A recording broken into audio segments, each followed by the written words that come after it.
गुरु परंपरा फार महत्वाची आहे जीवनामध्ये. गुरु परंपरा माहित असली पाहिजे. आमची गुरु परंपरा कोणती आहे, कोणता संप्रदाय आमचा? खरं सांगू, संप्रदाय कोणता याला महत्वच नाहीये. तुम्ही नाथ संप्रदायातल्या, तुम्ही दशनाम संन्यास संप्रदायातल्या, तुम्ही कुठल्या संप्रदायातल्या याला महत्व नसतं. तुम्ही कुठल्या वंश परंपरेतल्या याला महत्व नसतं. पण मात्र तुम्हाला माहित आहे का नाही याला महत्व आहे. कारण की माहित जर असलं तर आपण ते स्मरण करू शकतो. आणि ज्यावेळेस आपण ते स्मरण करतो त्यावेळेस आपल्या मागचं जे पाप असतं, जे संकट असतं, हे आपली गुरु परंपरा ओढून घेते. आणि गुरु परंपरेच्या बळावरती सुद्धा आपल्याला मुक्ती मिळू शकते. म्हणून गुरु परंपरा माहित असली पाहिजे. याचं वर्णन शास्त्रामध्ये आलेलं आहे, गुरुखंडामध्ये वर्णन आहे याचं. मग आता ज्ञानोबांची गुरु परंपरा म्हणजे नाथ संप्रदायाची. आता मुलांचं सुद्धा छळ होत आहे हे विठ्ठल पंतांनी बघितलं. आणि विठ्ठल पंतांनी बघितल्याबरोबर त्यांनी ठरवलं की आता आपण आपल्या मुलांना घेऊन त्र्यंबकेश्वरला जाऊ. कारण मुळातच त्र्यंबकेश्वर इतकं गोड संस्थान आहे दादा, खूप गोड. डोळ्यापुढे जर त्र्यंबकेश्वर आणलं तर ती थंडी हवा, तिथलं ते ज्योतिर्लिंग, इतकंच नाही तर ब्रह्मगिरी. आणि प्रत्येक संतानं त्र्यंबकेश्वराचं वर्णन केलेलं आहे, प्रत्येक संतानं.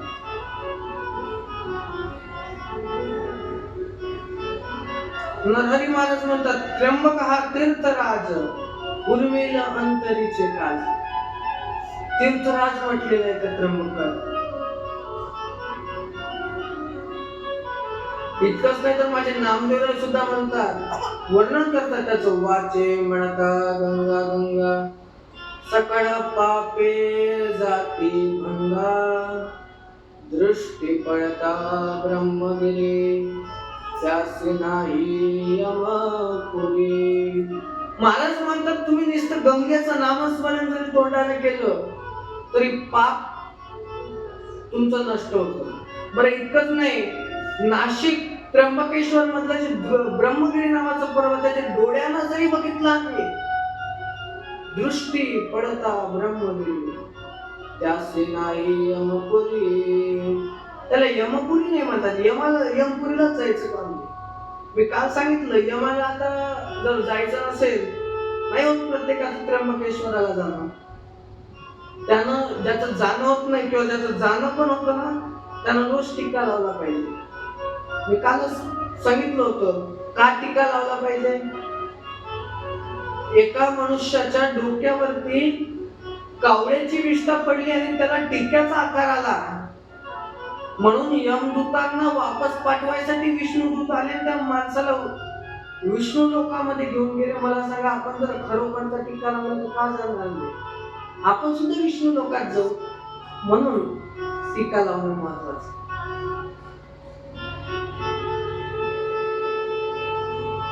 आणि इतकंच महत्व सांगितलं नाही त्याचं, तर म्हणतात, कुशावर्ता करिता स्नान, त्याचे वैकुंठे राहणे. कुशावर्ता नावाचं एक कुंड आहे तिथं, आणि त्या कुंडामध्ये जर आम्ही स्नान केलं तर आमचं इथून गेल्यानंतर राहणं सुद्धा वैकुंठाला आहे.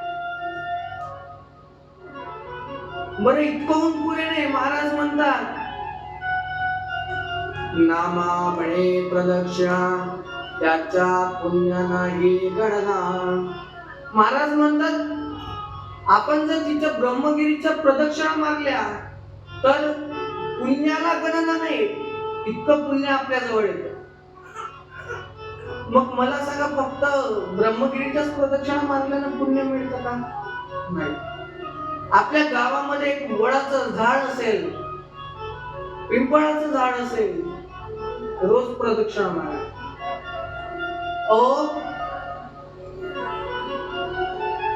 ज्ञानेश्वर महाराजांच्या आईनं पिंपळाला प्रदक्षिणा मारल्यामुळे त्यांचा पती जो संन्यास घ्यायला गेला, त्यांनी संन्यास घेतला, तो पुन्हा परत आला. मला सांगा, आपण पिंपळाच्या झाडाला जर प्रदक्षिणा मारल्या तर आपला पती कितीही लांबच्या प्रवासाला गेला तरी सुखरूप परत येईलच.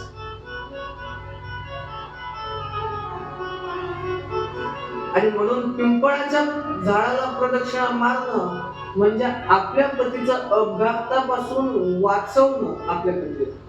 मग रोज जवळजवळ 5 प्रदक्षिणा मारल्या पाहिजे. मग तसंच मारुतीच्या मंदिराला प्रदक्षिणा मारावी. या स्त्रियांना मारुतीच्या मंदिराच्या अंदर प्रवेश नसतो, कारण मुळात ते ब्रह्मचारी. परंतु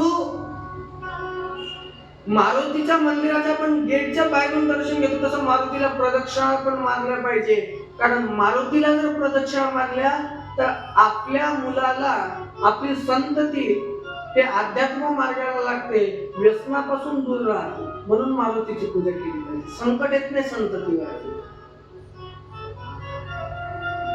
आपण जर पांडुरंगाच्या अर्थात विष्णूच्या अर्थात कृष्णाच्या कुठल्याही स्वरूपाच्या, ज्ञानेश्वर महाराजचं मंदिर असेल, कृष्णाचं असेल, पांडुरंगाचं असेल, रामाचं असेल, यांना जर आपण प्रदक्षिणा मारल्या तर काय फळ आहे माहिती? तुम्ही नारायणाच्या प्रदक्षिणा जर मारल्या तर महाराज सांगतात की तुम्हाला जीवनभर कशाचीच कमकुवतता लागणार नाही. कशाचीच नाही. घरामध्ये कुठली गोष्ट कमी असेल ना, नारायणाचं स्मरण केलं तर घरात नारायण ते पाठवून देतील. पण त्याच्यासाठी नित्य नियमाने रोज तिथे नारायणाच्या मंदिराच्या अवतीभोवती आपल्याला 5 प्रदक्षिणा, जवळजवळ 5 प्रदक्षिणा रोज मारल्या पाहिजे. 7 मारल्या तर फार उत्तम, कारण 7 हा नारायणाचा आवडता आकडा आहे. आणि भगवान शंकराचा आवडता आकडा हा 9 आहे. म्हणून भगवान शंकराचा प्रदक्षिणा तर भगवान शंकराला मारूच नाही. कारण भगवान शंकराला जर प्रदक्षिणा मारले तर आपलं जे कार्य सरळ चालतं ते उलट होतं, आणि उगा नाही ते संकट अंगावर येतं. त्याचं कारण आहे, भगवान शंकर हे सतत तपस्येमध्ये लीन असतात. आणि तपस्येमध्ये लीन असताना तुम्ही त्यांना पाणी द्या, फळ द्या, फुल द्या, ते तुमच्यावर प्रसन्न होतील. पण ज्यावेळेस त्यांच्या शरीरावरचं पाणी एका दिशेनं होऊन जातं आणि तुम्ही जर त्या दिशेनं त्याच्यावरून पाय टाकून ते जर ओलांडत असाल तर भगवान शंकरांची ती तपस्या उघडते. आणि कारण की ते पाणी थांबतं, मग भगवान शंकराला लक्षात येतं की आपल्यावरून पाणी पडते, आणि मग भगवान शंकर क्रोधित होतात आणि मग आपलं चाललेलं काम उलट करून सोडतात. म्हणून भगवान शंकराला कधीच प्रदक्षिणा मारू. मग तो 9 आकडा कशासाठी आहे? तर भगवान शंकरांपासूनच तयार झालेली म्हणजे आदिशक्ती, आदिमाया. आणि म्हणून देवीच्या मंदिरात जर आपण गेलो तर कधीही 9 प्रदक्षिणा मारल्या पाहिजे. कारण देवीचे नवरात्राचे दिवस किती? 9. मुख्य देवी आपण कोण किती मानतो? 9. 5वे दिवस आपण शारदा देवीचा मानतो. पहिला दिवस दुर्गेचा मानतो. शेवटचा दिवस आपण कालिंकेचा मानतो दसऱ्याच्या आधी. कारण की वध केलेला आहे महिषासुराचा त्या दिवशी. प्रत्येक वधानुसार ते 9 दिवस आलेले आहे. 9 प्रदक्षिणा देवीला मारल्या तर आपल्या जीवनामध्ये येणारे दुष्ट लोक, वाईट वृत्तीचे लोक जे येणारे असतात ते टळून जातात आणि त्यांच्या बुद्धीमध्ये थोडासा प्रकाश करून ते आपल्याला सोडून दुसऱ्या मार्गाला लागतात. आपल्या घरावर त्यांची छाया पडत नाही. आपल्या मुलांमधला दृष्टपणा चालला जातो. म्हणून देवीला 9 प्रदक्षिणा. हे तीर्थाचं वर्णन आहे, देवाचं वर्णन आहे, प्रदक्षिणेचं वर्णन आहे. मग तसंच एक तीर्थ त्र्यंबकेश्वर. त्र्यंबकेश्वराचं काय वर्णन करावं? वर्णन फक्त तीर्थाचंच होतं. मला सांगा, आपल्या घरामध्ये पाण्याची बॉटल राहते, त्याचं वर्णन होतं का? आपण ते घेतो का जरा झाकणवर घ्यावं आपल्या बालटीत? नाही घेत.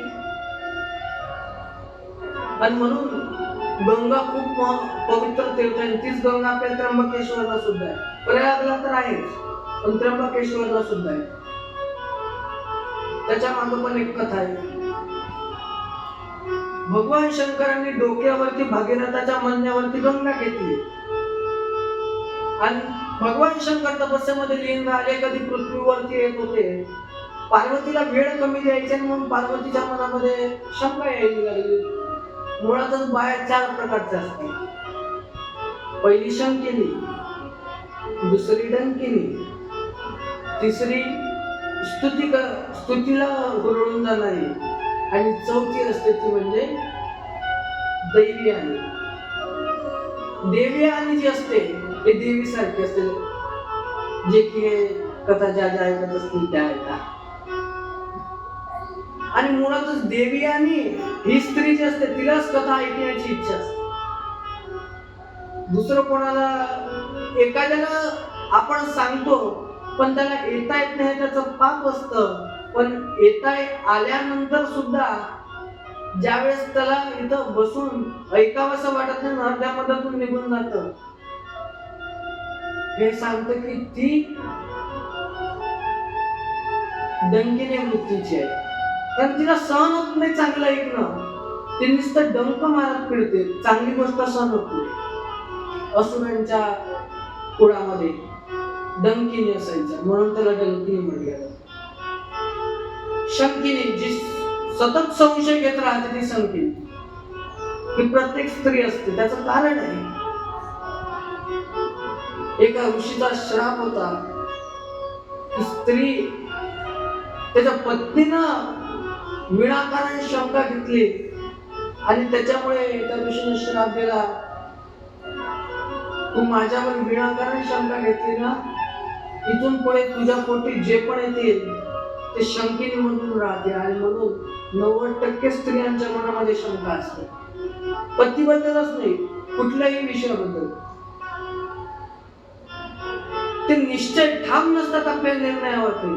आणि स्त्रीचं मन चंचल असतं, स्त्री कधीच ठाम नसते. आणि त्याचं कारण आहे, स्त्रीला चुकीचं सहन होतं. कारण आदिशक्ती तिच्या अंदर आहे आणि आदिशक्तीचं कार्य मुळात सत्य असतं, सातत्य असतं. सातत्याने सत्याचा माग लागणे आदिशक्तीचं कार्य असतं. आणि म्हणून चुकीच्या गोष्टीला विरोध करणारी ती स्त्री असते. ती स्तुतीने हुरळून जाणारी, जिची तुम्ही फक्त स्तुती करा ती तशीच हुरळून जाते. तुम्ही बायांची जरा स्तुती करत, आता सासूची जर स्तुती एखाद्या सुनेनं केली ना, संध्याकाळी तिला भांडे घासायचं काम नाही. स्तुतीने हुरळून जातात असं नाही, पण स्तुती केल्यानंतर त्यांना असं वाटतं की यांना आपल्या अस्तित्वाची जाणीव आहे, आनंद होतो त्यांना. आणि त्याच्यामध्ये ते कार्य करत असतात. आणि चौथी हे देवी आहे, अगदी देवासारखं, जे देवाचं स्मरण नेहमी करावं असं वाटतं, ती देवी आहे. मग आता शंका निर्माण झाली पार्वतीला की आपला पती आपल्या जवळ येत नाही, नेमकं जातो तरी कुठं, आणि गंगा सतत त्याच्या डोक्यावर आहे, आपल्याला सोडून तर देणार नाही ना. शंका आली. तिने ते शंका मुलाजवळ सांगितली. म्हणजे गणपती, अरे तुझे पप्पा काही एवढ्यात मला बोलले नाही, भेटले नाही, काय मी आहे गंगेसोबतचा काही कळत नाही बघ. गणपती म्हणला, आई तू टेन्शन घेऊ नको, कारण मुळातच गणपतीचे कान मोठे आहे. त्याचं कारण आहे, सर्वांचे दुःख ऐकतो. त्याचं पोट मोठं आहे, कारण सर्वांचा प्रसाद आणि सर्वांचं दुःख ते पोटामध्ये पचवून घेतो. नजर बारीक आहे, कारण तो काय काय करतो आपण ते बारीक बारीक गोष्टीवर लक्ष देतो. काय काय केलंस भल्या माणसा, देवाला सार कळतंय र. पाप करुणी पापी म्हणे, सैरा वैरा पडतंय र. काय काय केलंस भल्या माणसा, देवाला सार कळतंय र. देवाला सार कळतं बघा. देवापासून लपवलं जात नसतं, काहीच लपवलं जात नाही. तिथून गणपतीने एक योजना राबवली. म्हणजे आई, तुझ्या एका दासीला गाय बनायला लाव. तुझी एक दासी गाय जर बनली आणि तिनं गौतम ऋषी आहेत त्र्यंबकेश्वर मध्ये, ते रोज त्यांच्या तपस्येनं भात पेरतात. ते भात एका दिवसामध्येच त्यांचे ते शीत उगवतात आणि त्या शीताचा ते भात करून खातात. तपाच्या भरोशावर एका दिवसामध्ये त्यांना भात कुठं पिकत असतो का? पण तपाच्या भरोशावर सर्व रचना केली. एका दासीला गायचं स्वरूप दिलं. त्या गाय त्या गौतम ऋषी शेतातून पळायला लागले. गौतम ऋषीला राग आला. एक शीत घेतला आणि गायला फेकून मारलं. ती गाय जागेवर पडली. जशी जागेवर पडली तसं मुळातच योजना केली होती, गणपती लगेच येणार. गणपती लगेच आला आणि आल्याबरोबर गणपतीने सुरू केलं. गौतमानं गाय मारली, गौतमानं गाय मारली. गोपातक लागलं, गोहत्या केली, गोपातक लागणार, ब्रह्मपातक लागणार. मग आता ब्रह्मपातकापासून कसं वाचायचं? पण त्याच्यासाठी सांगितलं ब्रह्मपातकापासून वाचायचंय का? काही हरकत नाही. पण ब्रह्मपातकापासून वाचायसाठी त्याला सांगण्यात आलं की तुला इथं गंगेला आणावं लागेल आणि त्याच्यामध्ये तुला स्नान करावं लागेल. मग कशानं आम्ही गंगा? शंकराची तपस्या केली. शंकराची तपस्या केली. शंकर भगवान प्रसन्न झाले आणि वर मागितलं काय पाहिजे सांग. त्या गौतम ऋषीने सांगितलं मला गंगा पाहिजे इथं, कारण माझं ब्रह्मपातक मला घालवायचंय. भगवान शंकरांनी एक जटा उपटली आणि जाग्यावर आपटले. तिथे खड्डा निर्माण झाला आणि त्यांच्या डोक्यातली गंगा तिथे विराजमान करून तिथून गंगेला वाट काढून दिलं. त्या गंगेला नाव आज देण्यात आलं गोदावरी. बोला गोदावरी मैया की जय. गोदावरी मैयाचं उत्पत्ती झाली गोदावरी मैयाची. आणि मुळात गोदावरी नाव का पडलं तर गौतमानं गोहत्या केली आणि त्या गोहत्येपासून वाचण्यासाठी मिळालेलं वर म्हणजे गंगा, म्हणून गोदावरी म्हणजे वर आहे ते, म्हणून वर. आणि गोदावरीला दुसरं नाव आहे गौतमी, कारण गौतम ऋषीनं निर्माण केलेली गौतमी. भागीरथानं निर्माण केले. भागीरथामुळे पृथ्वीवरती स्वर्गावरून आली. त्या गंगेला नाव भगीरथी म्हणतात. भगीरथी नदी म्हणतात. प्रयागराची गंगा आहे, तिला भगीरथी नाव आहे. आणि जी गंगा नाशिक वरून वाहते तिला गोदावरी म्हटलं. सोबतच गौतमी सुद्धा तिचं नाव. हे वर्णन आहे. अनेक ऋषींनी अनेक संतांनी तिथं तपस्या केली. मच्छिंद्रनाथांनी सुद्धा तिथं तपस्या केली. नवे आदि शंकर, आदि गुरु श्री भगवान शंकरांनी सुद्धा तपस्या त्र्यंबकेश्वराला केली. दत्तात्रयानं सुद्धा तपस्या तिथे केलेली आहे. आणि म्हणून महत्वाचे जे कुंभाचे 4 स्थान आहेत त्याच्यातलं एक स्थान म्हणजे आपण नाशिक. आणि नाशिक याच्यासाठी एक तसं त्र्यंबकेश्वर आहे, पण जागेची अडचण होत असल्यामुळे मग ते नाशिक मध्ये थोडं आजूबाजूला तिथून जवळजवळ 100-150 किलोमीटरच्या अंदर त्र्यंबकेश्वर पासून स्थान ठरवलं जातं. आणि मुळातच नाशिक तालुका, नाशिक जिल्हा फार, कारण तिथंच वणीची देवी सुद्धा आहे सप्तशृंगी.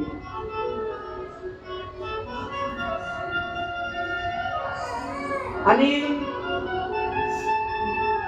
तिथं कुंभ होतो. आता 2027 मध्ये पुढच्या वर्षी कुंभ आहे.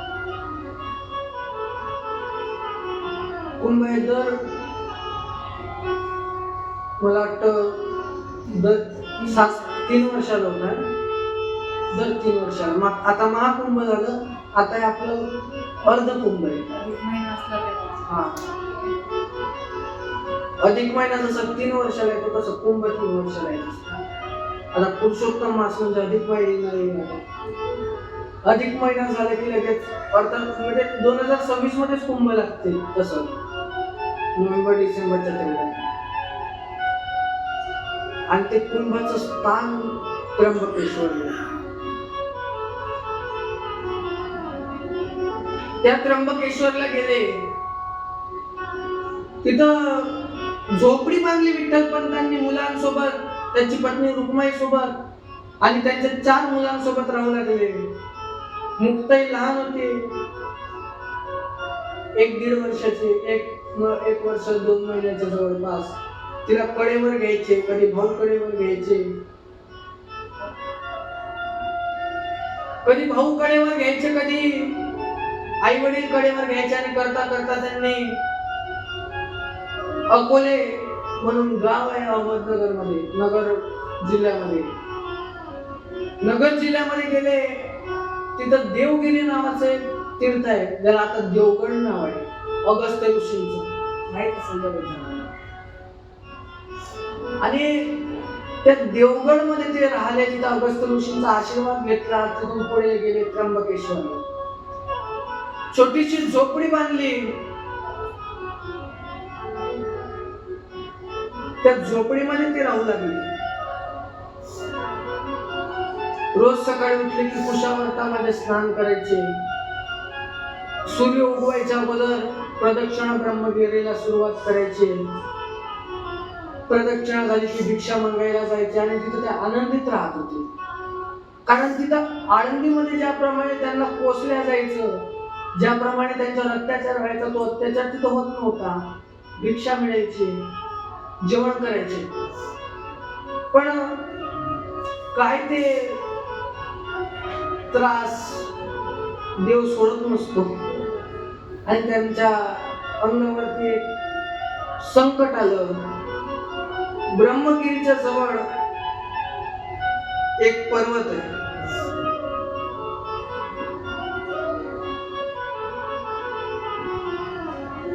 त्या पर्वतावरच्या जवळ ते गेले.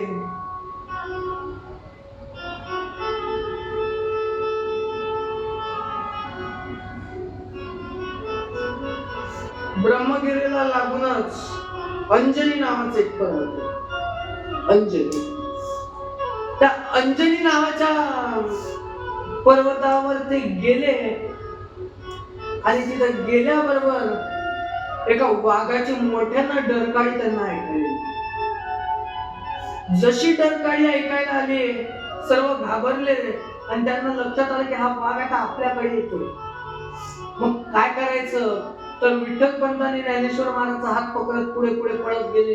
एका गोट्याच्या आड लपले. मुक्ताईने सोपान काकाला घेऊन रुक्माई आई साहेब गेल्या एका गोट्याच्या आड लपल्या आणि निवृत्तीनाथ त्यांचं चिंतन करत करत आरामशीर चालले होते. त्यांच्या लक्षात जसं आलं वाघ मागे लागलेला आहे, तेही पळत पळत गेले आणि वाघ त्यांच्या दिशेनं त्यांच्या मागे धावायला लागला. तो वाघ धावत असताना निवृत्तीनाथ पुढे धावायचे, वाघ मागे धावायचा. धावता धावता त्या अंजनी पर्वताच्या वर पोहोचले. त्या पर्वतावर पोहोचल्याने त्यांना एक गुफा दिसला. जसे जसे जवळ गेले त्यांना दिसायला लागलं गुफेमध्ये कोणतरी व्यक्ती आहे. ते बघून त्यांना थोडा धीर आला आणि ते गुफेच्या अंदर गेले. अंदर जर थोडे थोडे जाता जाता त्यांच्या लक्षात आलं की अंदर कोणतरी एक साधू महापुरुष आहे. ते साधू महापुरुष दुसरं कोणी नसून श्री योगी गहिनीनाथ महाराज. गहिनीनाथांनी तिथं तपस्या करत होते आणि जसं त्यांनी निवृत्तीनाथांना बघितलं, त्याला जवळ घेतलं, शांत केलं. म्हटले रागवू नको, शांत राहा, घाबरू नको, मी आहे इथं का. शांत केलं आणि झोपवलं. जसं झोपवलं तसं तिकडे विठ्ठल पंत ते शोधू लागले, कुठे कुठे कुठे, पण निवृत्ती काही दिसत नव्हती. ते परत झोपडीकडे गेले, झोपडीवर गेले. अनेक वर्ष झाले, निवृत्ती काही दिसत नव्हतं. निवृत्तीनाथ महाराजांनी गुफ्यामध्ये प्रवेश केला आणि त्यांना गहिनीनाथांचं दर्शन झालं. दर्शन झाल्याबरोबर त्यांना झोपवलं आणि त्यांच्याकडे पाहिल्यानंतर गहिनीनाथांना लक्षात आलं कदाचित आपले गुरु गोरक्षनाथांनी आपल्याला याच मुलाच्या भेटीसाठी इथं थांबवून ठेवलेलं आहे. त्यांच्या लक्षात आल्याबरोबर त्यांनी त्या मुलाला जवळ घेतलं आणि त्या निवृत्तीनाथांना अर्थात निवृत्तीला जवळ घेतलं, झोपवलं आणि झोपल्यानंतर पुढून 3 चैतन्य रूप पुढून आले.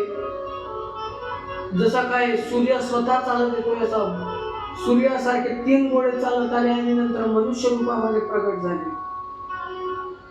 त्यातले एक होते श्री गुरु दत्तात्रय, एक होते श्री गुरु मत्स्येंद्रनाथ महाराज आणि एक होते श्री गुरु गोरक्षनाथ बाबा. गोरक्षनाथ महाराजांना, मत्स्येंद्रनाथ महाराजांना आणि दत्तात्रयांना तिघांना त्यांनी नमस्कार केले. नमस्कार केला आणि नमस्कार केल्यानंतर त्यांच्या लक्षात आलं नाही की नेमकं आहे तरी कोण. निवृत्तीनाथ झोपेतून उठले आणि झोपेतून उठल्याबरोबर ते बघतात आजूबाजूला कोण आहे ते लक्षात येत नव्हतं. त्यांनी विचारलं आपण कोण आहात. दत्तात्रयांना वाटले यांना आपण कोण आहे ते सांगितलं पाहिजे.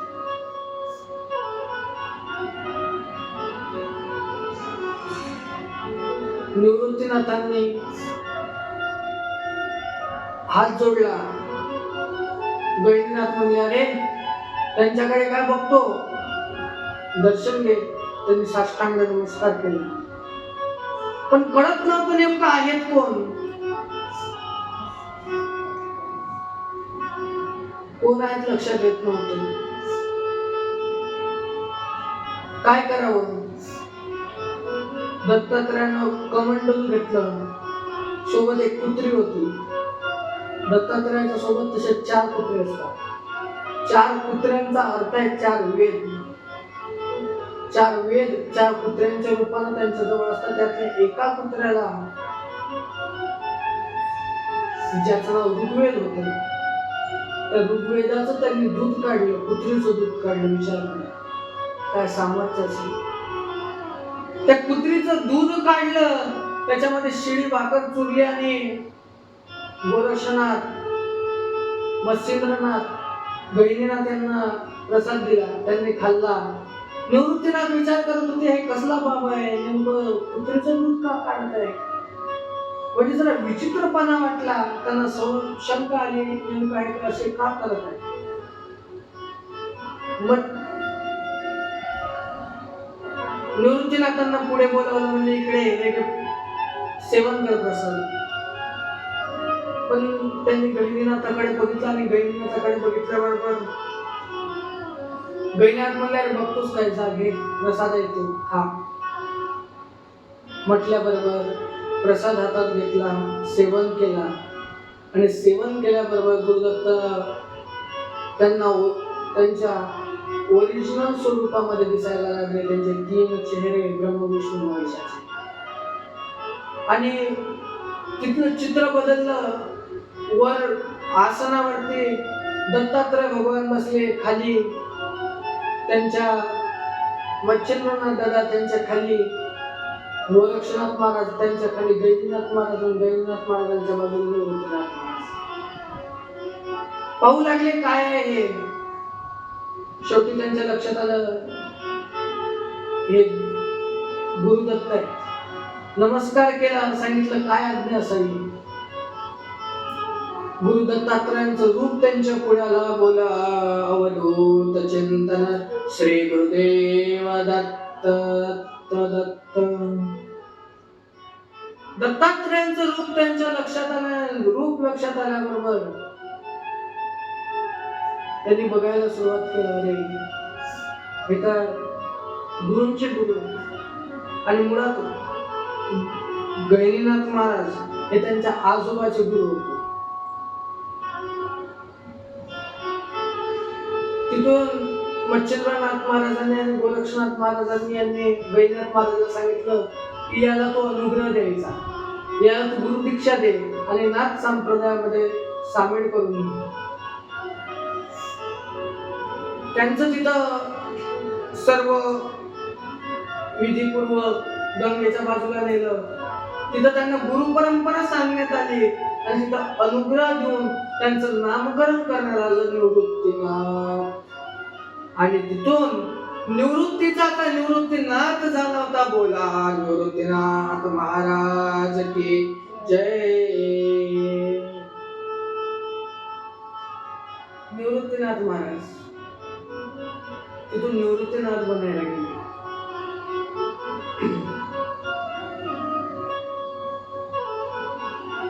आणि तिथून त्यांना वंश परंपरा सांगण्यात आली. कोणती वंश परंपरा ज्ञानोबांची आपल्या लक्षात असली पाहिजे. भगवान शंकरांपासून सुरुवात झालेली ही परंपरा आहे. भगवान शंकरांचे 3 शिष्य होते. एक देवी पार्वती, एक श्री गुरु मच्छिंद्रनाथ दादा आणि तिसरे जालंधरनाथ.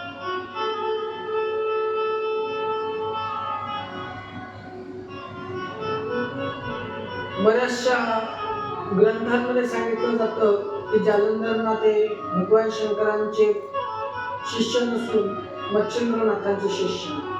मुळात मच्छिंद्रनाथ हे सुद्धा स्वतः शिवस्वरूप आहे. गोरक्षनाथ हे सुद्धा शिवस्वरूप आहे.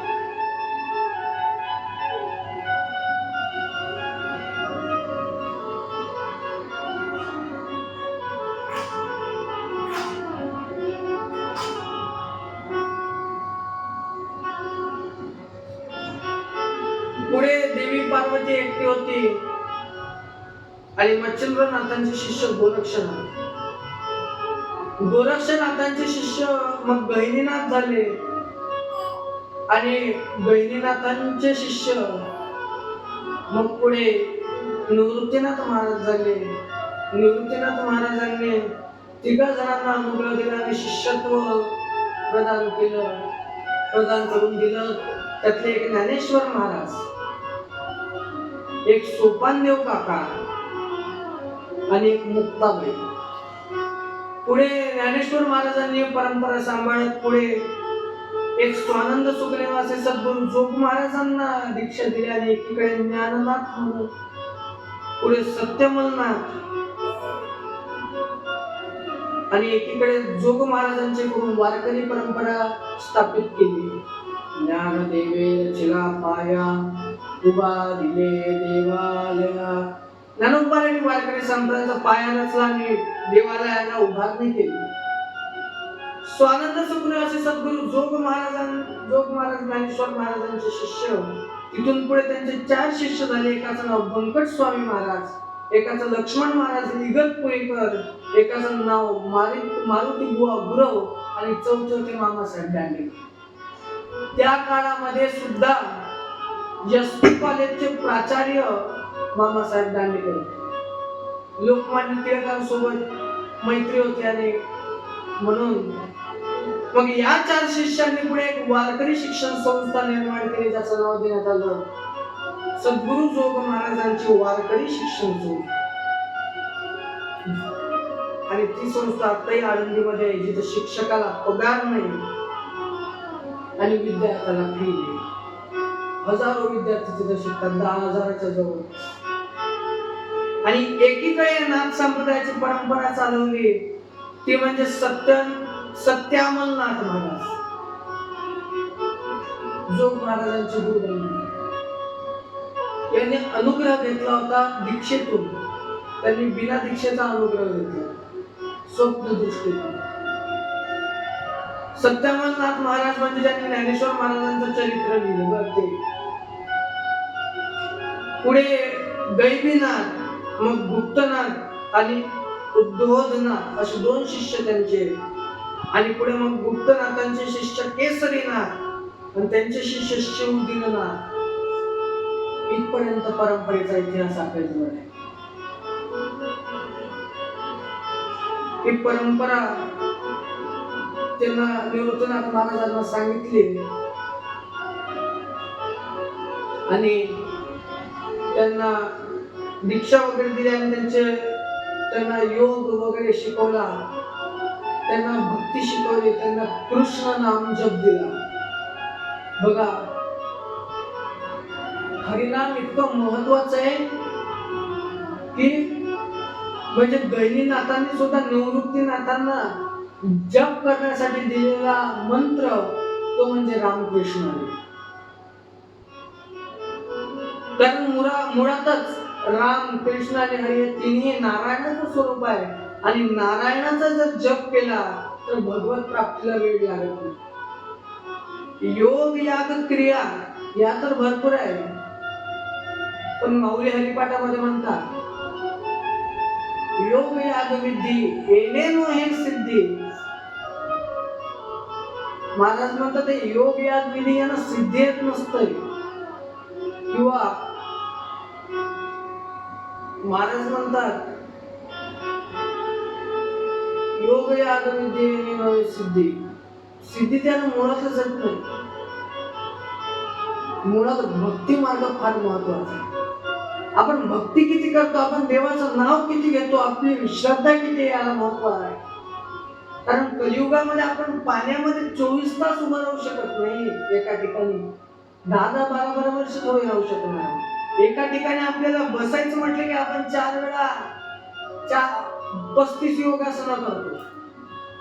पाय लांबव, पाय जोडतो, वज्रासन, पद्मासन, नाही ते आसन करून बसतो. मग एका ठिकाणी बसून आपण तपही करू शकत नाही. आणि मग महत्वाचा मार्ग सांगितलेला तो भक्ती मार्ग. भक्ती मार्गासाठी निवृत्तीनाथांना मंत्र दिला कृष्ण नामाचा. म्हणले तू फक्त कृष्ण कृष्ण कृष्ण किंवा हरी हरी हरी करत राहा, तुझं जीवन सफल झालं म्हणून समजून घे.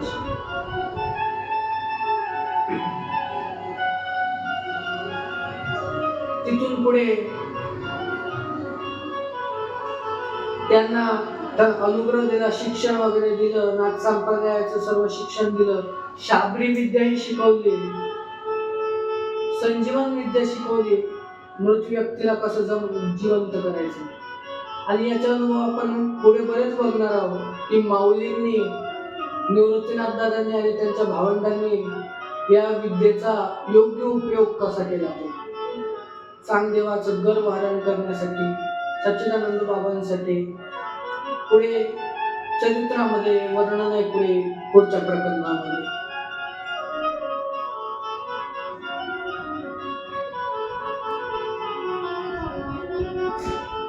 आणि तिथून त्यांना घरी सोडलं. घरी सोडल्यानंतर त्यांची आई रडत होती, निवृत्तीला हरपले.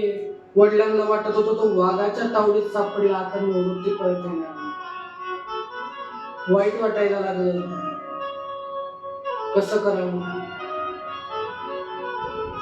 मुक्ताई हुंकारण्या फोडत होते. ज्ञानेश्वर महाराज देवाला प्रार्थना करत होते. आणि तेवढ्यात पुढून निवृत्तीनाथांना दरवाजा पुढे येताना बघितलं आणि झोपडीतून जसे निवृत्तीनाथ दिसले, सर्वजण पडत गेले. ज्ञानेश्वर महाराज गेले आणि त्यांना मिठी मारली. आणि मिठी मारल्यानंतर डोळ्यातून अश्रू काढले. अश्रू काढल्यानंतर डोळ्यातून पाणी वाहायला लागले. त्यांच्या पायाचा अभिषेक झाला. इतके अश्रू. भावासाठी रडणारा भाऊ आता पाहायला मिळत नाही. आजच्या काळामध्ये प्रॉपर्टी साठी भांडणारा भाऊ पाहायला मिळतो. पण तुम्हाला खरं सांगू, खरी प्रॉपर्टी काय जर असेल तर ते आपल्या आई वडिलांचे संस्कार आहे.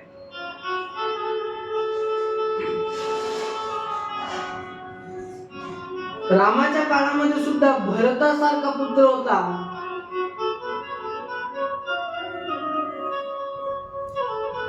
अहो, रामाला सुद्धा वनवासाला जायचं काम नसतं, पण एक कार्यमंथरेसारख्या एका सेविकेने केलं म्हणून कधी चुकीचे सल्ला देणाऱ्या माणसापासून लांब आहे. चुकीचे सल्लागार नेहमी आपल्याला मातीतच टाकत असतात. आणि मी तर म्हणतो, नेहमी संगत उत्तम असते असं नाही, कधी कधी संगतही वाईट मिळते, कारण पर्याय नसतो कधी कधी. पण ज्यावेळेस संगत वाईट असते ना, त्यावेळेस माणसानं कमळासारखं बनलं पाहिजे. चिखलामध्ये राहतो पण त्याचं सौंदर्य पाण्याच्या वर घेऊन येतो आणि उगवतो. चिखलामध्ये राहून सुद्धा त्या फुलाला, त्याच्या एका पाकळीला सुद्धा तो डाग लागू देत नाही त्या चिखलाचा.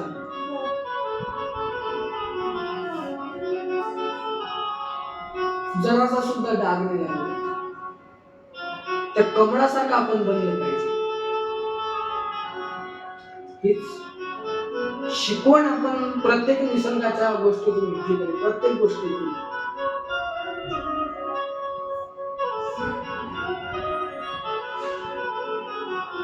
आणि घरी आल्यानंतर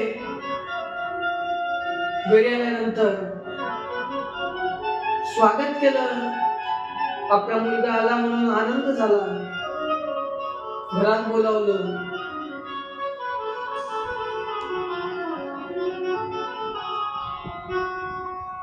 सर्व झालं, सर्वांना आनंद झाला. सर्व आनंदानं परत राहायला लागले. परंतु विठ्ठलपंतांच्या लक्षात आलं, आता आपला मुलगा सामान्य साधा राहिला नाही. डोळ्यामध्ये तेज, चेहऱ्यावर तेजस्वीपणा, हा आता साधू झाला. त्याला विचारलं संध्याकाळी, इतक्या दिवस कुठे होता? त्याने पूर्ण कथा सांगितली आणि सांगितलं की मला निवृत्त गहिनीनाथांनी अनुग्रह दिला. जसं हे सांगितलं तसं विठ्ठलपंतांच्या डोळ्याला धारा लागल्या आणि विठ्ठलपंतांनी सांगितलं, अरे गहिनीनाथ महाराज म्हणजे आपल्या कुळाचे जुने गुरु आहेत.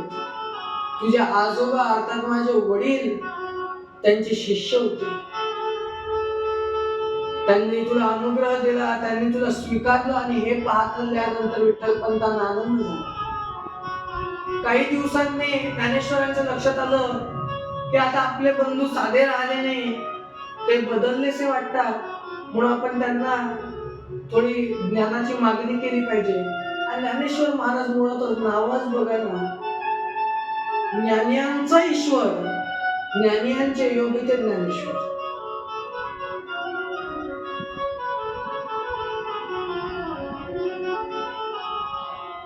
आणि ज्ञानेश्वर महाराजांचं लक्ष न, त्यांनी विनंती केली, म्हणजे निवृत्ती दादा,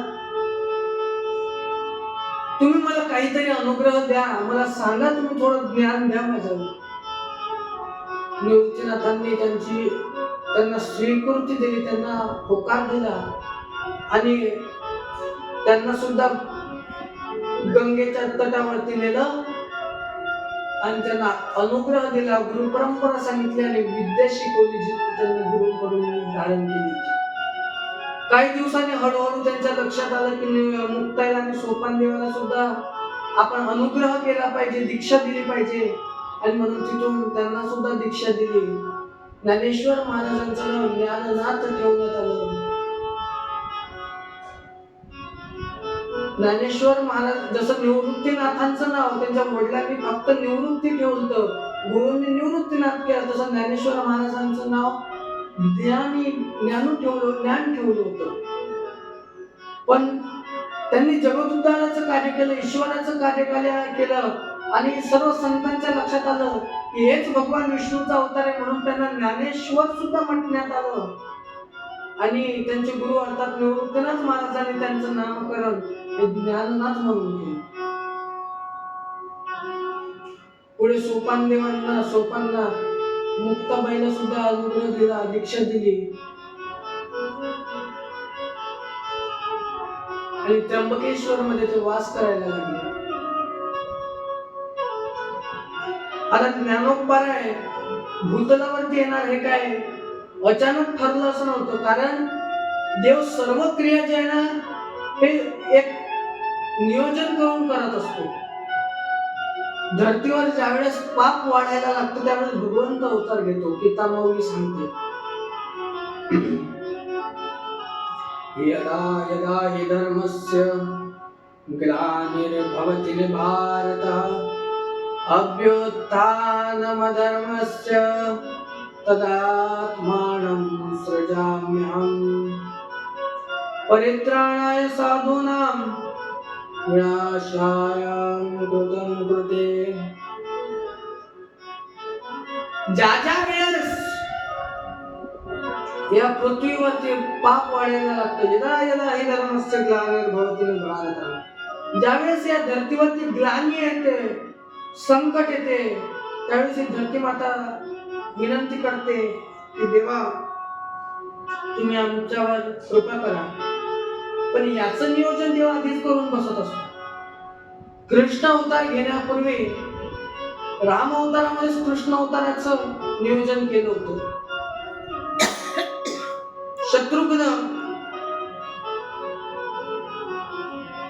शत्रुघ्नाला सांगण्यात आलं, प्रभू रामचंद्रांच्या लक्षात आलं आता आपल्याला जायचंय, द्वापरामध्ये परत यायचंय, आता काय करावं. शत्रुघ्नाला सांगितलं की मधुपरी नामक एक नगर आहे, तिथलं मी तुला राजा बनवतो, तू तिचा राजा बन. आणि तीच मधुपरी जे नावाची नगरी होती तीच नंतर मथुरा म्हणून प्रसिद्ध झाली.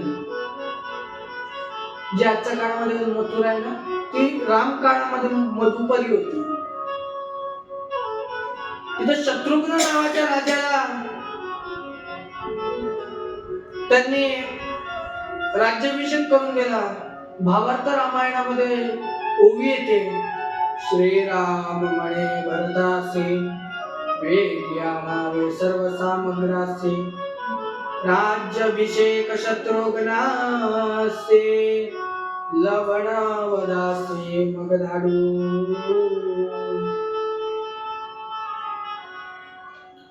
शत्रुघ्नाला तिथं पाठवून कृष्ण अवतारामध्ये जे जे कार्य करायचं होतं ते आधीच त्याच्याकडून करून घेण्यात आलं आणि त्याला सांगण्यात आलं 12 वर्ष तू इथून कुठेच हलायचं नाही. त्याच्यावर मोठा दुःख कोसळल्यासारखं झालं की आता मी रामाच्या जवळ जाऊ शकणार नाही, अयोध्येला जाऊ शकणार नाही, कसं करू. आणि म्हणून मग तिथल्या ऋषीमुनींनी त्याच्या म्हणण्यावरती तिथं रामलीला चालवली. आणि रामलीला आजही त्या मथुरामध्ये वृंदावनामध्ये रामलीला प्रसिद्ध आहे. वेगवेगळे लोक वेगवेगळ्या पात्र घेऊन तिथं रामलीला करतात. आणखी नाही करतात, त्रेता युगापासून रामाच्या काळापासून तिथे कृष्ण लीलेची तयारी झाली. त्याच पद्धतीनं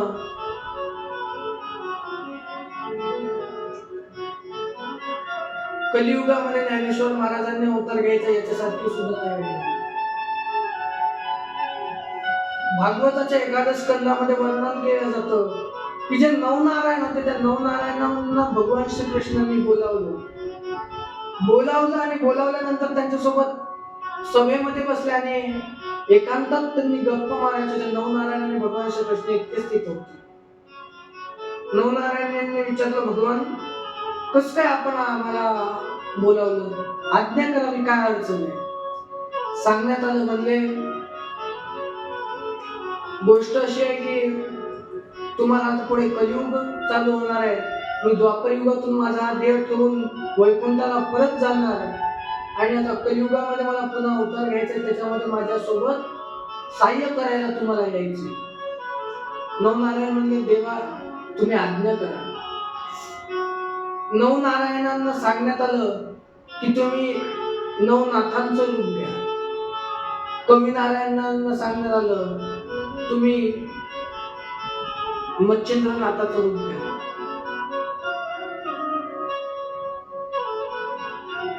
आणि त्या पद्धतीने नवनारायणांना सांगण्यात आलं.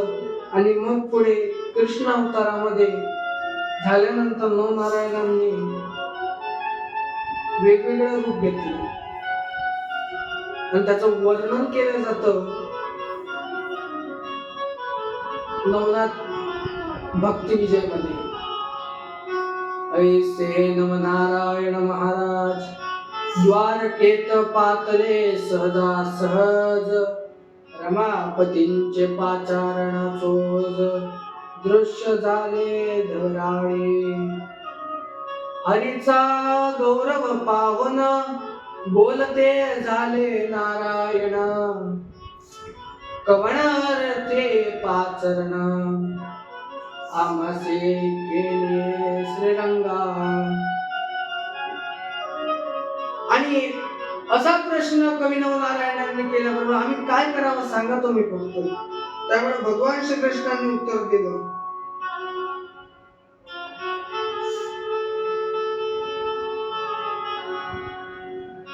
हरी म्हणे जे महाराजा की म्हणे इच्छा वेदला माझा, कलित अवतार वेणूजा तुम्ही आम्ही चलावे. मी प्रत्यक्ष जन्मोन ज्ञानदेव नामे मिरविन, आणि धवळाळी जो पंचानन निवृत्तीनाथ होईल की.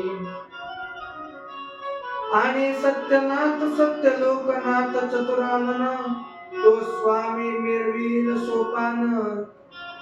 जे योग माया मान समोहन ती मुक्ताबाई विराजेल.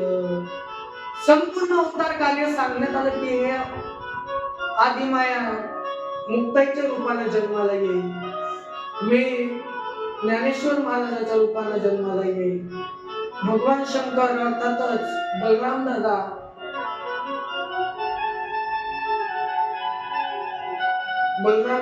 जे शेषनागाचा अवतार होते ते सुद्धा जन्माला येतील. ब्रह्मा आणि शिव हे दोघं सुद्धा सोपानदेव आणि निवृत्तीनाथ दादांच्या रूपाने जन्माला येतील. तसं नवनाथांना सांगण्यात आलं तुम्ही जन्माला या. आणि भगवान श्रीकृष्णाच्या आज्ञेनुसार कलियुगाला सुरुवात झाली. आणि सुरुवात झाल्यानंतर पार्वती मातेने हट्ट केला. म्हणले भगवान शंकरांना हट्ट केला आणि विचारलं, म्हणले तुम्ही जन्म मृत्यू रहिता स्वयंभुवा भगवान शंकर आहात. जन्मावर आणि मृत्यूवर तुमचा विजय आहे. लोकांना मारणं तुमच्या हातात आहे, जन्माला घालणं तुमच्या हातात आहे. मला काहीतरी तुम्ही अनुग्रह करा.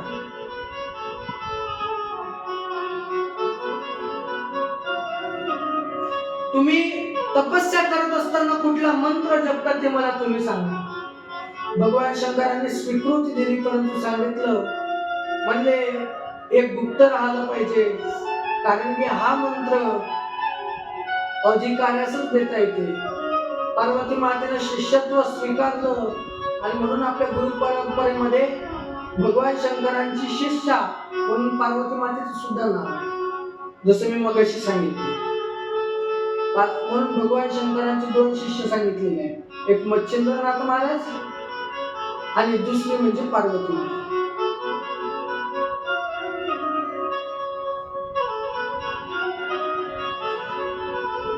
देवीला सांगितलं की पण तुला हा अनुग्रह हे मंत्र देण्यासाठी जिथं मनुष्य नसणार आहे त्या ठिकाणी तुला न्यावं लागेल. मग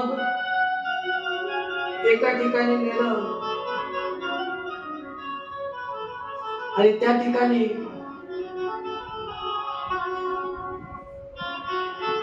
एकदम सौम्य आवाज, कशाचाच आवाज नाही, निसर्गाचा आवाज खळखळत होता. पाण्याची नदीतून पाणी वाहत होतं, झाडं हालत होते, आवाज करत होते. आणि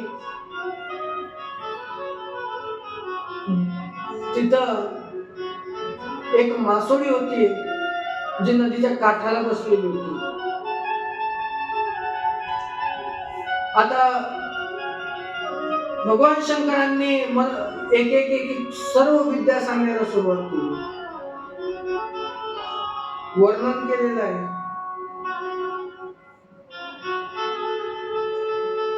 वर्णन केलं जातं की ब्रह्मविद्येचाही उपदेश दिला, योग निद्राही दिली, राजयोगही दिला आणि संजीवनी विद्याही त्यांना दिली.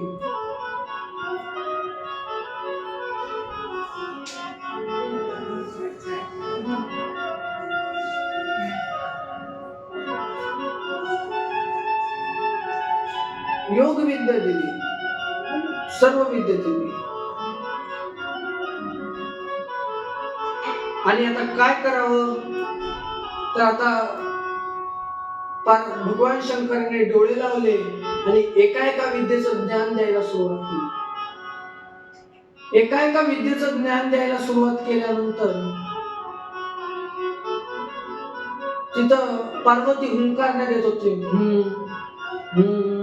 हो हो आणि हो हो हो करता कधी पार्वती झोपली तिचं तिलाही कळालं नाही. आणि भगवान शंकर डोळे बंद करून होते, त्यांच्या लक्षातच आलं नाही पार्वती झोपली. आणि त्यांच्या लक्षात येणारही नव्हतं, कारण बाजूला जी मासोळी होती त्या मासोळीच्या गर्भामध्ये एक मुलगा होता आणि तो मुलगा तिथे हुंकारण्यात येत होता. भगवान शंकरांचे डोळे उघडले, पुढे पाहतात तर पार्वती झोपलेली आहे. मग आता हुंकारणे कोण देत होतं, म्हणून ज्या दिशेनं हुंकारण्याचा आवाज येत होता त्या दिशेनं त्यांनी त्रिशूळ फेकला. जसा त्रिशूळ फेकला त्या मासोळीच्या पोटाला छेदून तो गेला आणि तो त्या बाळाच्या कानाला लागला. जसा बाळाच्या कानाला लागला त्या कानाला छिद्र पडलं, कान फाटला आणि कान फाटल्यामुळे नाथ संप्रदायाला कान फाटलेल्या संप्रदायाचं सुद्धा नाम दिलेलं आहे. वर्णन आहे.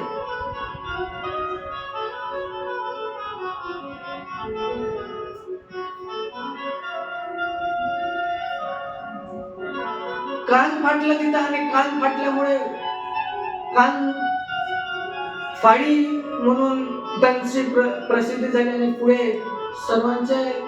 मग आताही काही नाथ संप्रदायामध्ये 12 जाती आहेत. सतनाथ लोक आहेत जे सर्वात श्रेष्ठ जाती, म्हणजे जे गुरु गोरक्षनाथांपासून आले. त्यांचे कान फाटलेले नसतात, ते कुंडल नसतात घालत. कुंडल घालतात पण ते मोठे कुंडल नाही घालत फाटलेल्या कानाचे, साधे कानातल्यासारखे, किंवा नाही घातले तरी हे असतं. त्यांच्यामध्ये एक जात असते ती मच्छिंद्रनाथांपासून पुढे आलेली, त्यांचे कान फाटलेले असतात, म्हणजे फाडतात आणि नंतर कुंडल घालतात. अशा 12 जाती आहेत. मग नेमकं त्या मासोळीच्या पोटात तरी मच्छिंद्रनाथ कशाला, त्याच्यासाठी छोटी कथा सांगतो. कलियुगाला सुरुवात झाली. सुरुवात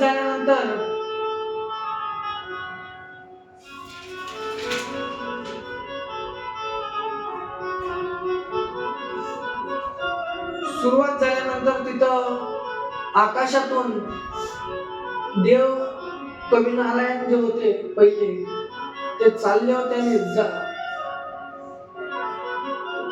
ते तिथून त्या नदीच्या काठून गेले आणि बाजूला तपस्या करत होते, वाट बघत होते. तेवढ्याच वरून देव इंद्र गेला आणि खाली एक अप्सरा नाचत होती. ती नृत्य करत होती. नृत्य करताना तिला बघून तो इंद्र कामाला थांबवू शकला नाही. त्याला त्याच्या इंद्रियांवरती विजय मिळवता आला नाही आणि त्याचं वीर्य तिथून आकाशातून पडलं आणि त्या मासोळीच्या तोंडामध्ये ते गेलं.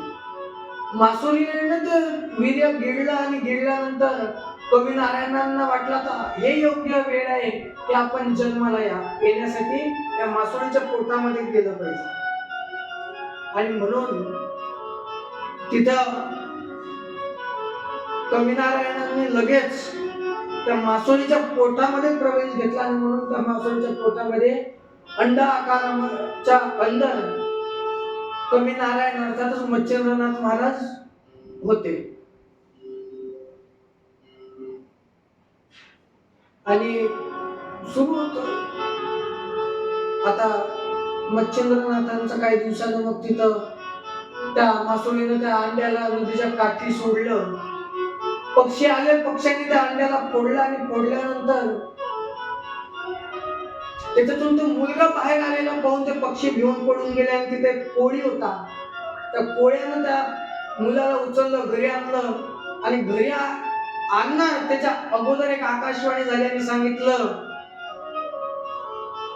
अरे तू ज्या मुलाला हातात घेतलेला आहे तो काही साधारण नाही. भगवान शंकरांचा शिष्य आणि सर्वांचा ज्ञाता, सर्व विद्यांचा ज्ञाता आहे. त्याचा सांभाळ कर, तो पुढे नाथ संप्रदायाला चालवणार आहे.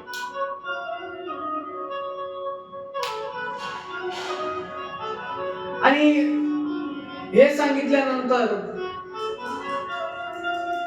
त्यांच्या लक्षात आलं की हे कोणतरी महापुरुष. पण शेवटी कोळ्याच्या घरी अन्न फक्त ते मासोळ्याचं नव्हतं, पण तिथे मच्छिंद्रनाथांना ते मासोळ्यांना कापताना, पकडून मासे आणताना, त्याचं भोजन बनवून ते खाताना आवडत नव्हतं. कारण की त्यांचा जन्म मासोळीच्या पोटीतून झाला होता. त्यांना प्रत्येक मासोळीत आई दिसत होती. मला सांगा, आईला आपण मारून खातो का कधी? मग मला सांगा, आपण आपल्या आईला कधी मारून खाऊ शकत नाही. आईला मारून कोण खातं माहित आहे का? बोक्या. हे जे बकरे बोक्या राहतात ना, 3 दिवसाचा जर बोक्या झाला, एक वेळा जन्म दिल्यानंतर 3 दिवस झाले की त्याची आई त्याला मया लावत नाही. त्याचं कारण आहे, 3 दिवसानंतर त्याची सुद्धा दृष्टी इतकी विचित्र असते की तो त्याच्या आईवर वाईट नजर टाकतो. हे त्या बोक्याचं लक्षण आहे. आणि मला सांगा, आजच्या काळामध्ये त्या बोक्याचं सेवन लोक अन्न म्हणून करतात. बोकडा मग जसं जैसे खावे अन्न तैसे होते मन, तशा वृत्तीचं ते अन्न खाल्लं की आपल्या मनामध्ये विचार येतात. आणि म्हणून आजकाल बलात्काराचे नाही ते केस आपल्या डोळ्यापुढे येतात.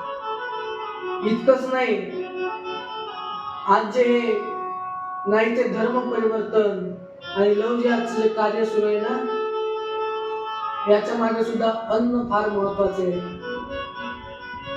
आणि आपला धर्म आपल्याला सांभाळायचा असेल तर डोक्यावर टीका, गळ्यात तुळशी कंठी माळा आणि अन्न हे शुद्ध शाकाहार असला पाहिजे.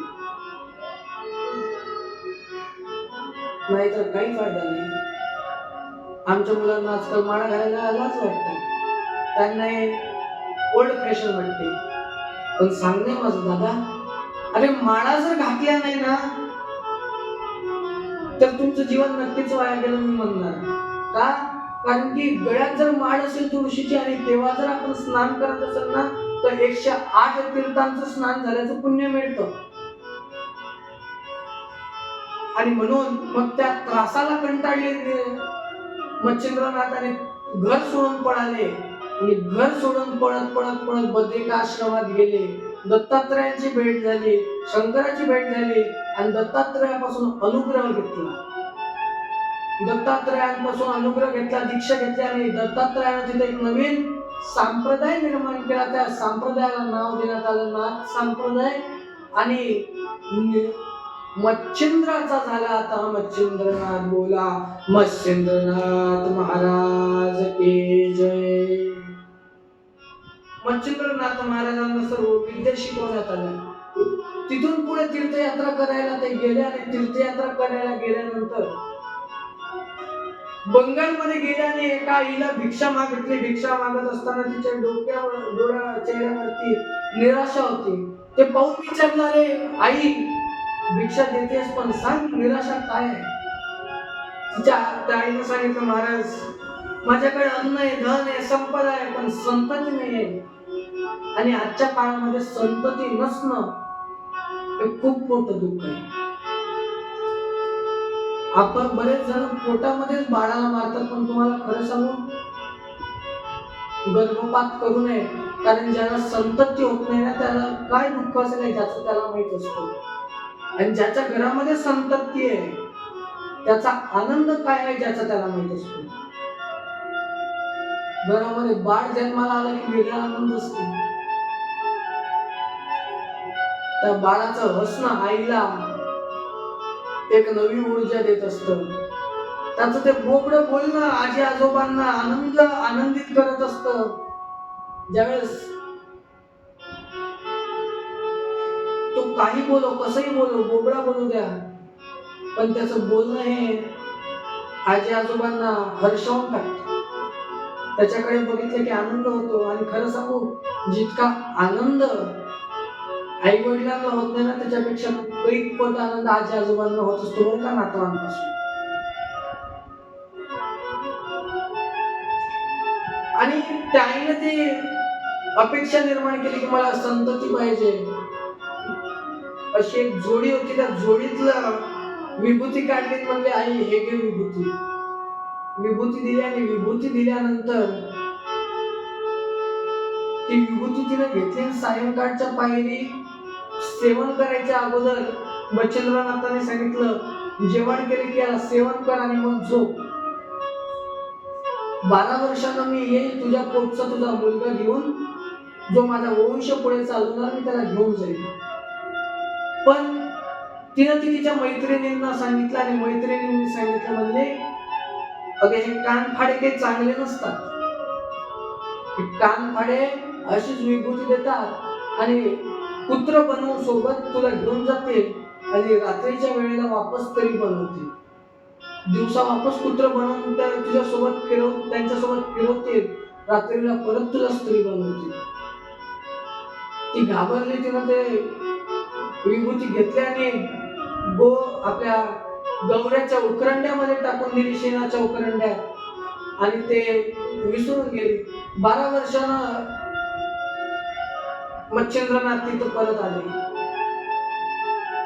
आणि त्याच बंगालमधल्या त्या राज्यामध्ये गेले, त्या गावामध्ये गेले आणि त्या आईला विचारलं, आई ओळखलं का, तुला विभूती दिली ती. तिला पश्चाताप झाला. तिच्या लक्षात आला हा खरा साधू आहे. त्या आईने झालेली सर्व कथा सांगितली, असं असं झालं म्हणून मी अशी माझी विभूती इथं टाकून दिली. म्हणली त्या उकरंड्यापाशी मला घेऊन जा. उकरंड्यापाशी येताच त्या उकरंड्यामध्ये खाली बघितलं तर त्याच्यातून आवाज येत होता, गुरुराज, मी माझा इथे जीव कोंडत आहे, मला तुम्ही हे शेणाचा उकरंडा बाजूला करून मला बाहेर काढ. त्याच्यातून एका लहान बाळाला काढण्यात आलं आणि लहान बाळाला काढल्यानंतर त्या लहान बाळाचं नामकरण करण्यात, त्या लहान बाळाला मच्छिंद्रनाथांनी नाव दिलं आणि तिथं श्री गोरखनाथांचा जन्म झाला. गौरीपासून जन्म झाला म्हणून गोरखनाथ नाव दिलं आणि तिथं गोरखनाथ महाराजांचा जन्म झाला. बोला गोरखनाथ महाराज की जय. गोरक्षनाथ महाराजांचा जन्म झाला आणि या पद्धतीने मग पुढे गोरक्षनाथांना ते सोबत घेऊन गेले. गोरक्षनाथांना घेऊन गेले आणि त्यांना एक एक मंत्रविद्या शिकवायला लागले. आणि एक एक मंत्रविद्या शिकवत असताना संजीवन मंत्राची विद्या ज्यावेळेस त्यांना शिकवण्यात आली, मनुष्य जीवित करण्याची, अभ्यासामध्ये हुशार होते, रोज पाठांतर करायचे. मग संजीवन मंत्राचं पाठांतर त्यांचं सुरू होतं आणि साधू महापुरुषाच्या विभूतीतून आलेला तो गोरक्षनाथ म्हणजे कवी नवनारायणातल्या दुसऱ्या नारायणाचा अवतार होता.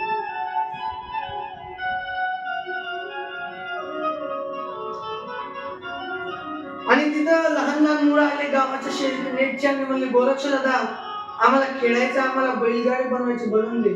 त्यांनी सांगितलं माझे गुरुजी आता येतील, माझं पाठांतर राहिलं, मला पाठांतर करायचं. ते म्हणले ठीक आहे, मग आम्ही तुझ्या बाजूला बसून बैलगाडा बनवतो, तू बघ. बैलगाडी बनवली, पण बैलगाडीवर बसायलाच कोणी माणूस नव्हता. मग ते म्हणले तू असं कर, आम्हाला बैलगाडीवर बसवणारा माणूस तरी बनवून द्या. आम्ही खूप प्रयत्न केला पण आम्हाला काही माणसासारखा पुतळा बनवता आला नाही. गोरक्षनाथ म्हणले ठीक आहे, चालते. आता ते बनवायला घेतली मूर्ती आणि मंत्र सुरू होते आणि मंत्र सुरू होते ते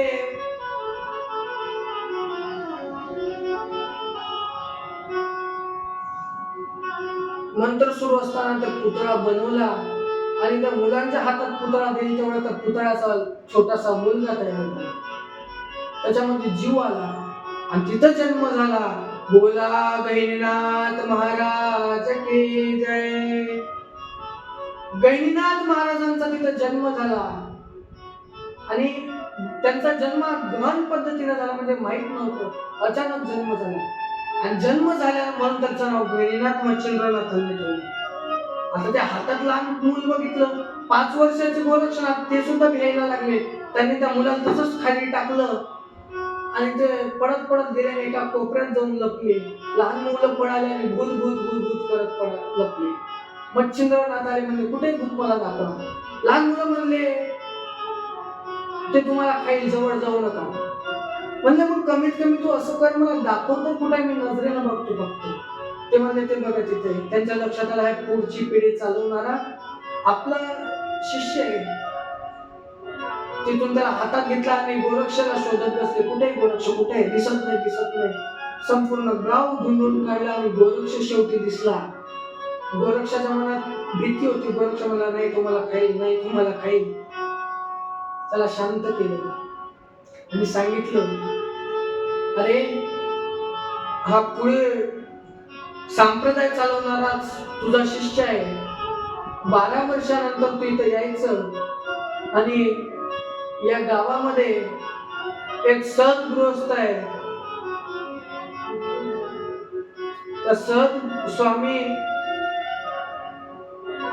आणि त्या सद्गृहस्थाच्या पत्नीला मुलगा नाही आहे आणि ती खूप दयाळू आहे. ती तिच्या मुलाप्रमाणे तिला वागवेल म्हणून तो मुलगा त्या आईच्या हातात दिला आणि ते तीर्थयात्रेला गेले. 12 वर्षानंतर मग एक तप झाल्यानंतर पुन्हा गोरक्षनाथ परत त्या गावी आले आणि त्या मुलाला घेऊन सोबत गेले आणि बद्रिकाश्रमामध्ये गेले. दत्तात्रयाच्या निगराणीमध्ये तिथं गोरक्षनाथांनी त्याला अनुग्रह दिला आणि त्याचं नाव गहिनीपासून गहिनीनाथ केलं. बोला गहिनीनाथ महाराज की जय. आणि त्याला दुसरा जन्म निर्माण दिला, कारण गुरुदीक्षा मिळणं म्हणजे दुसरा जन्म असतो. आपण ज्या दिवशी जन्माला येतो तो आपला पहिला जन्म दिवस आणि ज्या दिवशी गुरुदीक्षा घेतो तो दुसरा जन्म दिवस. तिथे जन्म दिला, दुसरा दीक्षा दिली, अनुग्रह केला आणि मग पुढे त्यांचे ते तप केला, अभ्यास झाला, अध्ययन झालं आणि नंतर त्र्यंबकेश्वराला त्यांना ठेवण्यात आलं की इथं तुझ्याजवळ एक मुलगा येईल, तो शिवशंकराचा अवतार असणार आणि तो तुझं शिष्यत्व स्वीकारणार, तो तुझा शिष्य बनणार. आणि अगदी गोरक्षनाथाने सांगितल्याप्रमाणे ते वाघाची डरकाळी आली आणि जसं मी आपण सुरुवातीला कथा ऐकली त्याप्रमाणे मग तिथं ते गहिनीनाथांना तिथं त्या गुफेमध्ये तपस्या करताना अचानक निवृत्तीनाथ महाराज गेले. मग दत्तात्रय आले. ती कथा आपण सुरुवातीलाच ऐकली आणि मग तिथं निवृत्तीनाथांना अनुग्रह मिळाला. तिथून ते घरी गेले. घरी गेल्यानंतर आई वडिलांना आनंद झाला. मग आता या जगाचा कारभार कोणातरीवर सोपवावा म्हणून त्यांनी ज्ञानेश्वर महाराजांना दीक्षा दिली. निवृत्तीनाथांनी ज्ञाननाथ केले आणि निवृत्तीनाथांनी सोबतच सोपानदेव आणि मुक्ताईला सुद्धा दीक्षा दिली आणि त्या पद्धतीने पुढे मग गुरु परंपरा चालत राहिली. आजचं दुसरं प्रकरण आपले गुरु परंपरा प्रकरण इथे संपलं आणि उद्या सभा प्रकरण राहणार. तिसरं प्रकरण, ज्याला सभा प्रकरण म्हटलं जातं, ज्याच्यामध्ये आळंदीची ब्रह्मसभा, मुलांना शेवटचा निरोप, त्याच्यानंतर शुद्ध पत्राविषयी भावंडांची चर्चा, पैठणची ब्रह्मसभा, त्यानंतर पैठणमध्ये जो रेडा बोलवला त्याची सुद्धा कथा, पैठणमधील दिनचर्या आणि स्वर्गस्थ पितर जीव घातले, इथपर्यंतचा जे हे आहे हे तिसऱ्या प्रकरणामध्ये, आणि मग पैठण मधला निरोप हा चौथ्या प्रकरणामध्ये, म्हणजे परवाच्या दिवशी. अशी 9 तारखेपर्यंत आपली कथा आहे. 9 प्रकरण आहे. उद्यापासून प्रामुख्यानं खरं चरित्र सुरू होईल. त्याचं कारण आहे, काल आपण ज्ञानेश्वर महाराजांची वंश परंपरा बघितली, त्यांचे वडील, आजोबा, पणजोबा. आज आपण त्यांची गुरु परंपरा बघितली, की त्यांच्या गुरु कोण होते, कसे झाले, त्यांचा जन्म कसा, गुरूंचा जन्म कसा, त्र्यंबकेश्वर मध्ये अनुग्रह मिळाला, आणि नंतर त्र्यंबकेश्वर मधून परत आळंदीमध्ये आले संपूर्ण परिवार, आणि तिथून मग आळंदीमध्ये आल्यानंतर तिथून जो पुढचा प्रवास आहे, जे चरित्र आहे, ते उद्यापासून तो पुढील 7 दिवसापर्यंत, म्हणजे समाधी प्रकरण, समाधीपर्यंतच उद्यापासूनचे. आणि यानंतर 9 मे 2026 ला आपली सांगता होणार, आणि जशी सांगता झाली तशी ग्रंथाची मिरवणूक, आणि मिरवणूक म्हणजे अर्थातच खाली शिवलिंग आहे तर शिवलिंगाचं त्या ग्रंथाला दर्शन द्यायचं. कारण कुठलीही कथा हे कुठल्या तरी कथा झाल्यानंतर त्याची मिरवणूक काढून थाटामाटात त्याला कुठल्या तरी एखाद्या भगवंताकडे त्याचं दर्शन त्याला दिलं पाहिजे, ज्यानं कथा श्रवण करणाऱ्या आणि सांगणाऱ्याचं पुण्य हे वायाला जात नाही, ते साठून राहतं. आणि तिथून पुढे मग आपल्याला इथं 9 मेला 4 ते 6 ची कथा झाली, की 6:30 ला भजनिकाला, म्हणजे काल्याचे 3 अभंग करून इथं आपली सांगता होणार. या पद्धतीने 9 दिवसाची ही कथा आहे. 2 दिवस आपले झाले, तुम्ही उपस्थित राहिले, ऑनलाईन बघितली, ऑफलाईन बघितली, त्याच्याबद्दल तुमचे आभार. दुसऱ्या प्रकरणाला इथे विराम झाला, आणि त्यासोबत ज्ञानेश्वर माऊलींची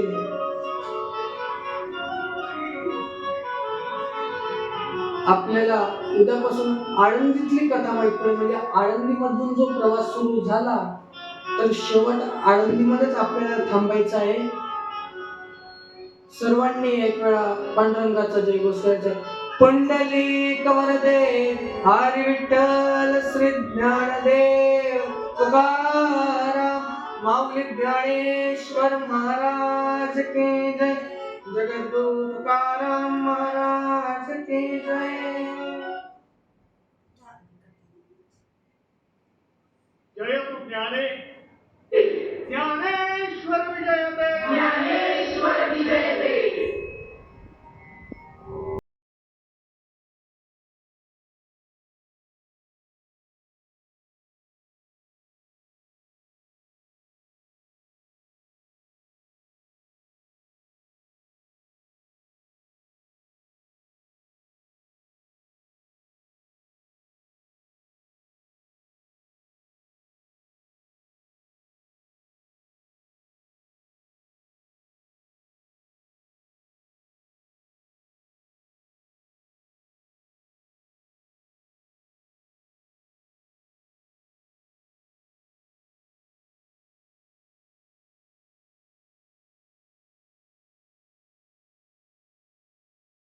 love